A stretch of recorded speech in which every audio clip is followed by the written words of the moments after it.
শুধু দর্শক বন্ধু, আপনারা দেখছেন একে নিউজ বাংলা। সময় বড় নিষ্ঠুর।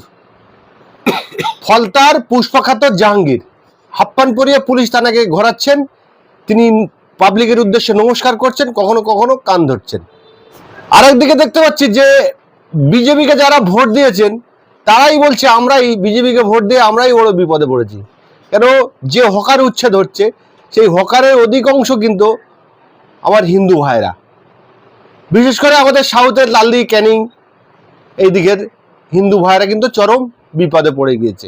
বিজেপি ক্ষমতা আসার আগে যেসব প্রতিশ্রুতিগুলো দিয়েছিল সেগুলো কোনোটাই পালন করা হচ্ছে না। যেমন বলেছিল গ্যাস 450 টাকা করবো, পেট্রোল অন্য অন্য রাজ্যের যে দাম আছে সে দাম করবো। এই ক্ষমতা আসার আগে যেসব প্রতিশ্রুতি দিয়েছিল সেগুলো পালন হচ্ছে না, কিন্তু ক্ষমতা আসার পরে যেগুলো প্রতিশ্রুতি দেয়নি সেগুলো পালন করা হচ্ছে। এই প্রসঙ্গে আলোচনা করব। আমাদের সঙ্গে রয়েছেন আইএসএফ এর অন্যতম নেতা আব্দুল মালিক মোল্লা মহাশয়।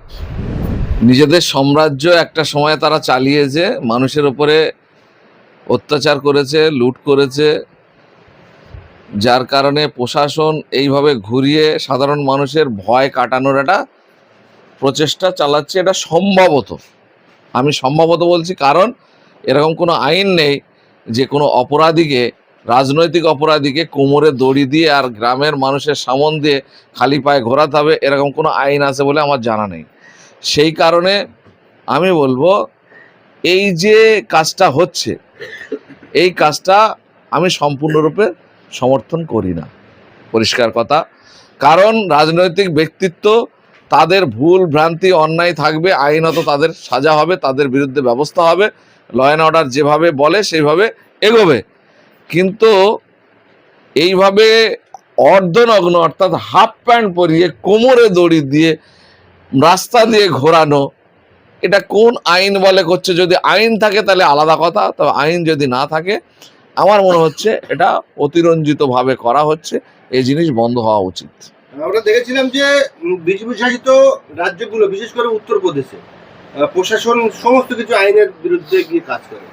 সেই ধারা কি পশ্চিমবঙ্গে শুরু হয়েছে বলে মনে করেন? এটা বলা যেতে পারে, কারণ আইন আমার মনে হয় না, কারণ আমার এই আইনের এই অপশানগুলো আমার জানা নেই যে কোনো রাজনৈতিক বন্দী বা রাজনীতি করার কারণে রাজনীতি করতে গিয়ে অপরাধ করেছে তাকে কোমরে দড়ি দিয়ে হাফ প্যান্ট পরিয়ে রাস্তায় রাস্তায় খালি পায়ে ঘোরাতে হবে, এরকম কোন আইন আমার মনে হয় নেই। এটা আমি মনে করি সর্বর্ব একটা মানে ইচ্ছাকৃত আক্রোশ প্রশাসনকে দিয়ে তার করা চেষ্টা চলছে। এটা আমি তো মনে করি সম্পূর্ণ বেআইনি, কারণ মান সম্মান ইজ্জত নিয়ে খেলার অধিকার প্রশাসনের নেই। হ্যাঁ, অন্যায় করেছে, তার বিরুদ্ধে সাজা আছে, তার আইনত বিচার হবে, তার বিরুদ্ধে ব্যবস্থা হবে। জনরোষ কিছু হয়ে থাকলে সেটা ঠিক আছে, কিন্তু প্রশাসনে থেকে এইভাবে আইন ভেঙে আইন বহির্ভূত কিভাবে করে? যদি আইন থাকে, আবারও বলছি, আইন থাকলে সেটা জনসম্মুখে ডিসক্লোজ করা উচিত যে আমরা এই কারণে করছি। একের পর এক এই যা চলছে, এটা সমাজে বিরূপ প্রতিক্রিয়া হওয়ার সম্ভাবনা, সুযোগ তৈরি হতে পারে। সরকার ক্ষমতা আসার পরে যেসব প্রতিশ্রুতিগুলো দিয়েছিল সেগুলো চালু হওয়ার আগেই বুলডোজার চালু হয়ে গিয়েছে, কি বলবেন? এটা বিজেপি দল তার নিজেদের কি বলবো, নিজেদের যে ভাবে সব জায়গায় গোটা দেশে চলছে সেটা এখানেও চালু করার চেষ্টা করছে।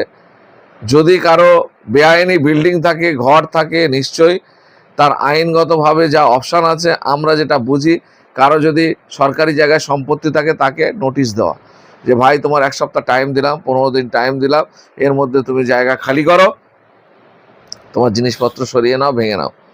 সেক্ষেত্রে অনেক ক্ষেত্রে আমরা দেখতে পাচ্ছি নোটিশ সেভাবে সার্ভ হচ্ছে না, টাইম দেওয়া হচ্ছে না, তার মধ্যে গিয়ে তার বুলডোজার লাগিয়ে ভেঙে চুরে দেখানো হচ্ছে যে আইন কত সঠিকভাবে রূপায়িত করা হচ্ছে বা কত কার্যকরী করা হচ্ছে। কিন্তু দেশের মানুষ ভোট দিয়ে সরকার বানায়, এই দেশের মানুষ তার সুখ সুবিধা, যন্ত্রণা, সমস্যা সমাধান সেই সরকারের মাধ্যমে হবে, এটা মানুষ আশা করে। তো সেক্ষেত্রে এই যেভাবে চলছে এর সবগুলো আমি আমাদের মানে রাজনীতিগতভাবে আমরা সবগুলোকে অ্যাকসেপ্ট করতে পারছি না। বিশেষ করে হকার, নিশ্চয়ই হকার প্ল্যাটফর্মগুলো পরিষ্কার করে হকারদের নির্দিষ্ট জায়গায় স্থানান্তরিত করা একটা ভালো জিনিস, উদ্যোগ নেওয়া উচিত আমরা মনে করি। কিন্তু সেই হকারদের টাইম না দিয়ে তাদের মানে জীবন জীবিকার যে সামান্যতম যে মানে উপকরণ সেগুলোকে চুরমার করে দিয়ে ভেঙে লুটপাট করে দেওয়া, এগুলো একটা সরকার করতে পারে এটা আমরা আশা করি না। এটা মনে করছি যে জনগণের বিরুদ্ধে একটা যুদ্ধ, এর ফল আগামী দিনে সরকারকে ভোগ করতে হবে। সরকার যে প্রতিশ্রুতিগুলো দিয়েছিল যে অন্যান্য রাজ্যে যে তেলের দাম সেই তেলের দাম, না, সেগুলো তো পুরো উল্টো হচ্ছে। তেলের দাম তো বেড়ে গেল, গ্যাসের দাম বেড়ে গেল, সবকিছু তো যেগুলো প্রতিশ্রুতি দিয়েছিল কমানো হবে এগুলো কমাবার দিয়ে তো বেড়ে গেল। সুতরাং এই সরকার কথা আর কাজের তো কোনো মিল আমরা দেখতে পাচ্ছি না। শুধু গরিব মানুষের উপর অত্যাচার কিভাবে করা যায় সেটা দেখ।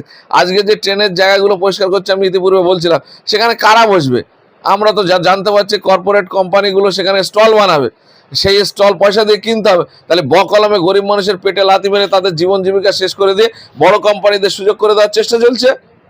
কৃষিক্ষেত্রে যা করতে চেয়েছিল কৃষি বিল পাশ করে, তাহলে এই সরকার কি করতে চাইছে? মানুষের হাড় মাংস চুষে আর ধনী মানুষের কাছারি গরম করার চেষ্টা। হ্যাঁ, কান্নাকাটি করছে তো অনেকে যে কি সর্বনাশ করলাম। আজকে আপনি গরু খাওয়া বন্ধ করছেন, গরু কাটা বন্ধ করছেন, নির্দিষ্ট আইন লাগু করছেন, যেটা পূর্বে লাগু হয়নি সেটা আপনি লাগু করার চেষ্টা করছেন, খুব ভালো কথা। কিন্তু এই গরু ব্যবসার সঙ্গে যারা যুক্ত, জাতি ধর্ম নির্বিশেষে যারা এই গরুর ব্যবসা থেকে পয়সা নিয়ে তাদের ছেলে মেয়ে সংসার লোন সব কিছু মানে তারা পরিচালনা করে, তারা আজকে রাস্তায় বসে কান্নাকাটি করছে। আপনি একটা আইন চালু করে দিলেন যে আইনটা সাধারণ গরিব মানুষের বিরুদ্ধে চলে যাচ্ছে, তাকে সুযোগ দিতে হবে। আপনি এরপরে আপনি বলে দিতে পারছেন যে এবছরটা যা করছো করে নাও, এর পরের বছর থেকে এই আইন লাগু হবে, সুতরাং আপনারা এই বিষয়ে সাবধান থাকবেন। তাহলে আপনি একদম ঘাড়ের মুখে এনে এমন একটা টাইম, এমন একটা মানে শেষ মুহূর্তে আর টাইম নেই সেরকম সময় আপনি আইনটা লাগু করে দিলেন। আজকে গরিব মানুষ তার সর্বস্ব শান্ত হয়ে আজকে আত্মহত্যা করতে মানে বাধ্য হচ্ছে, এরকম একটা আপনি আইন চালু করে দিচ্ছেন। এটা কোনো মানে কি বলবো, সহানুভূতি সহমর্মী সরকার এই ধরনের কাজ করতে পারে? এটা আমরা মনে করি এটা জনগণের বিরুদ্ধে, এটাও একটা মানে যুদ্ধ। এক শ্রেণীর মানুষ বলছে যে আমরা ভোট দিয়েছিলাম মুসলমানদেরকে জব্দ করার জন্য, কিন্তু আখেরে আমরাই জব্দ হয়ে যাচ্ছি। অ্যাকচুয়ালি আমাদের দেশের সরল সাদা সিধে যে হিন্দু ভাইয়েরা, তাদের মগজ ধলাই করে এই পার্টি তাদেরকে ভুল বুঝিয়েছিল যে এখানকার মুসলমানদের টাইট দিয়ে দেবো আর তোমাদের বিশাল সুযোগ করে দেবো। এই যে ভুল, এই ভুলটা আমাদের এখানকার হিন্দু ভাইরা কিছু কিছু এই ভুলের ট্যাপে পা দিয়েছে, যার কারণে আজকে তাদের এই ফল ভোগ করতে হচ্ছে। কিন্তু এই ভুল বুঝিয়ে সাধারণ মানুষকে কতদিন সরকার চলবে? তার আসল চেহারা, তার আসল যে রূপ, সেই রূপ সামনে প্রকাশ হয়ে যাচ্ছে, যার কারণে আজকে আমার হিন্দু ভাইরা যারা ভেবেছিল যে মুসলমানদের মনে হয় টাইট দিয়ে দেবে, তো মুসলমানদের টাইট দিলে আপনার কি কোনো উপকার হবে, সেটা এতক্ষণ বুঝতে পারেনি। মানে যখন ঘটনাটা ঘটছে তখন তারা বুঝছে, নিজের ভুল নিজে এখন বুঝতে পারছে যে আজকে আমার যা পাশাপাশি যে ভাইয়েরা একসঙ্গে বসবাস করতাম, মিলেমিশে থাকতাম, তাদের বিরুদ্ধে আমাদেরকে খেপিয়ে, তাদের বিরুদ্ধে আজকে মানে চক্রান্ত করে আমাদেরকে লেলিয়ে দিয়ে, আমাদেরকে ব্যবহার করে আজকে আমরা নিজেরাই শোষণ এবং বঞ্চনার মুখে পড়ে গেলাম। বেশ কিছু ব্যক্তি তারা ডেপুটেশন দিয়েছে যে মুসলমানেরা যেন এই লক্ষ্মীর ভান্ডার বা সরকারি সুযোগ সুবিধা যেন, এটাও একটা ট্র্যাপ, মানে এরাও ট্র্যাপের মধ্যে পড়ে আছে। মানে যারা এই হিন্দু ধর্মকে ব্যবহার করে নিজেদের আখের গোছাচ্ছে, নিজেদের স্বার্থ সিদ্ধি করছে, তাদের প্ররোচনা এটা। এরা অ্যাকচুয়ালি এদের মতামতে করছে না, এদের নিজস্ব মতামত যখন এরা নিজে ক্ষতিগ্রস্ত হবে তখন আবার বুঝতে পারবে যে এটা একটা ট্র্যাপ ছিল, এই ট্র্যাপে আমাদের পা দেওয়া উচিত হয়নি। এরা যখন নিজের থেকে বুঝবে তখন মানে এদের অনেক ক্ষতি হয়ে যাবে। গণতান্ত্রিক দেশে এরকমই হতে পারে না। এটা গণতান্ত্রিক দেশ, সংবিধান দ্বারা পরিচালিত দেশ, আমাদের এই দেশ এই ধরনের যা কিছু হচ্ছে একে মান্যতা দেয় না। জাতি ধর্ম নির্বিশেষে এই দেশে সবার সমান অধিকার পালন করতে পারবে।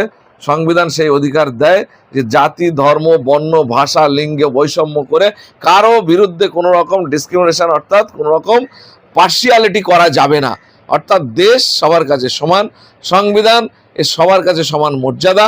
সুতরাং এই যে সরকার, এরা যেভাবে মানুষে মানুষের বিভেদ তৈরি করে, মানুষে মানুষের ভাগাভাগি করে শোষণ এবং বঞ্চনাকে বৃহত্তর জায়গায় নিয়ে নিজেদের স্বার্থ কায়েম করার চেষ্টা করছে, মানুষ দেরিতে বুঝলেও একদিন আস্তে আস্তে বুঝবে এবং এদের এই মুখোশ খুলে যাবে, এই সরকারের পতন হবে নিশ্চয়ই।